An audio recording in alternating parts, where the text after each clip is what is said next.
Welcome back everyone. Today we're focused on finally putting the electrical system inside of this bus. Now the first thing we needed was all the parts. So we have all the things such as the batteries, we have all the terminals that we need, we have them for the 4-aught wire, the 2-gauge wire, the 6-gauge wire. We have the MPPT smart charger for the solar installation. We have the fuses, we have the fuse block, we have the shunt which will connect to the negative so that we know what we are monitoring on our little monitor that we have up here. And all this stuff is going to make it easier so that we can live off grid inside of this bus, but it also makes it easier when I'm working on the bus. So right now, the only way that I can get power inside of the bus is to first get an extension cord, open the window, push it through the window, then once on the other side of the window, I hook it up to a battery charger, then I hook the negative up and the positive up just to the 12-volt system inside the bus, and then I plug it into the wall. Now, doing all this and putting the batteries in will finally eliminate all that so that I can just go inside the bus and just flip a switch and turn everything on. So, with that said, let's start putting electrical system inside of this bus. The first thing I needed to do was clean this area up and figure out the layout of what I wanted. The first thing I knew that I needed was the batteries in this far position underneath the couch. So the first thing I did was put the batteries in so I knew the layout of all the other components that I needed.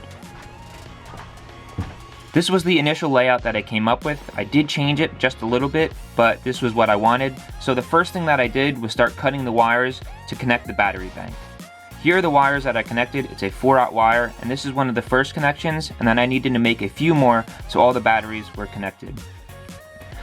After cutting the wires, splicing the ends, putting the connectors on, and then heat shrinking everything, after it was actually tightened down and locked in place, this is what the battery array looked like. Now the last thing I needed was to connect this last end of the negative all the way to the shunt right here on the side of the Lynx distributor. From there, I needed to connect the positive from this switch to this fuse block, and then over to this side with a positive terminal on the other end of the battery bank. So here it is looped together, and it's okay that it's like that because both wires coming from the battery bank should be the same exact length.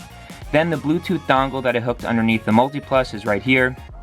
I hooked the negative and the positive up, and then the negative and the positive from there, I linked down with the 4-aught wire again over to the Lynx distributor so that the multiplus could get power. Here is the ground wire from the multiplus that went to the same Lynx distributor, and then here are the two wires going from the Lynx distributor over to the 12-volt fuse box. Here is the wire that goes up to the monitor and then plugs into the shunt. We hooked up the wires and they run to the fuse panel over here for the 12-volt. So if everything's good, when we turn this switch on, they should turn on. Wow. So this is not connected anymore. There's the two leads right there. So now the bus is 100% running off of these batteries. So what we can do now is actually hook up the MPPT solar charger as well as this solar array isolator.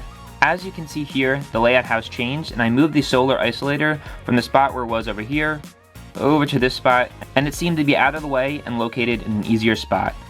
So we have the whole 12-volt system running through that Lynx distributor, but then we have the wires going to the Victron multiplus, and we did turn it on. And what we're going to try now is just put a multimeter up to the live wire here and the ground to make sure it is actually converting the 12 volt into 110 volt. So we have our multimeter here set to AC current, and then I'll place this on here and looks like we're good. So we have 118 volts, so we should be able to power an outlet.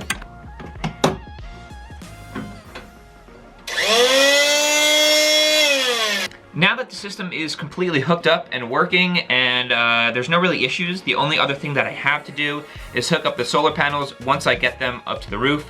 So as you know right now, the roof has no solar panels, but it has the connections up there and it has the racking. So all I need to do is mount the solar panels and then just plug them right in.